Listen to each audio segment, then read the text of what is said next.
हैदराबाद नगर निकाय चुनाव, राजस्थान जिला परिषद चुनाव, बीटीसी और अब गोवा जिला परिषद चुनाव, बीजेपी ने हर कहीं छप्पर फाड़ जीत दर्ज की, लेकिन कांग्रेस की हालत हर कहीं बेहद नाजुक हो गई है।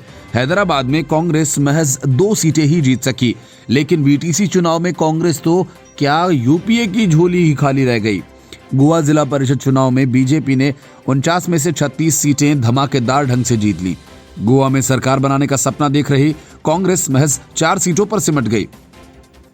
महाराष्ट्र में महाविकास अघाड़ी सरकार बनने के बाद शिवसेना सांसद संजय राउत 1-2 नहीं बल्कि कई मौकों पर ये बोल चुके हैं कि महाराष्ट्र के बाद अब शरद पवार गोवा में बीजेपी का सुपड़ा साफ करेंगे, लेकिन शिवसेना का तो इन चुनावों में कोई पता ठिकाना ही नहीं मिला।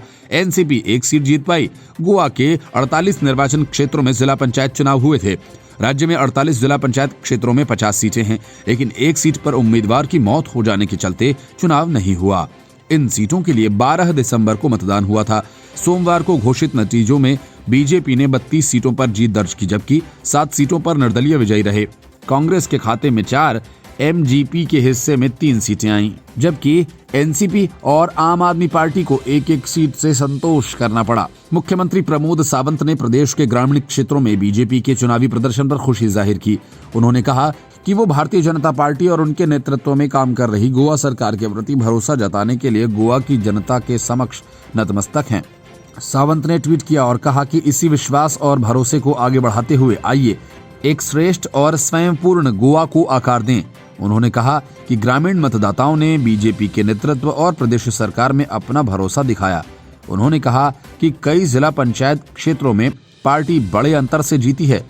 गोवा भाजपा के अध्यक्ष सदानंद शेठ तानावड़े ने कहा कि ये नतीजे मतदाताओं के बीच पार्टी को मिले समर्थन की तरफ संकेत करते हैं। उन्होंने कहा ये नतीजे इस बात का भी पता चलता है कि 2022 के गोवा विधानसभा चुनावों का नतीजा क्या होगा। उन्होंने कहा कि पार्टी राज्य में पूर्ण बहुमत की सरकार बनाएगी।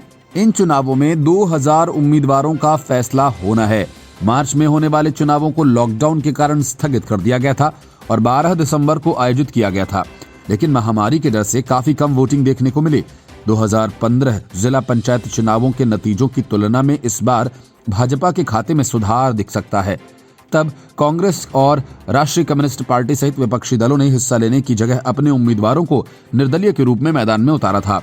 2015 में भाजपा ने 18, निर्दलीय ने 50 में से 25, एमजीपी ने तब भाजपा के साथ गठबंधन में 5 सीटें जीती और इसके पहले ग्रेटर हैदराबाद नगर निगम चुनाव और राजस्थान पंचायत चुनावों में बीजेपी ने शानदार प्रदर्शन किया। हैदराबाद चुनाव में भारतीय जनता पार्टी ने ओवैसी की एआईएमआईएम को तगड़ा झटका दिया। बीजेपी चुनाव में दूसरे नंबर पर रही, जबकि पहले नंबर पर टीआरएस और तीसरे नंबर पर एआईएमआईएम आई। सीटों पर नजर डालें तो 150 वार्ड वाले नगर निगम में टीआरएस ने 55 सीटों पर जीत दर्ज की, जबकि बीजेपी ने 48 और वहीं एआईएमआईएम 44 सीटें जीतने में कामयाब रही, तो कांग्रेस को 2 सीटें मिली थीं। राजस्थान के पंचायत समिति चुनाव में भी बीजेपी ने गहलोत सरकार को तगड़ा झटका दिया। पार्टी ने राज्य में कांग्रेस की सरकार होने के बावजूद ज्यादा बेहतर प्रदर्शन दिखाया।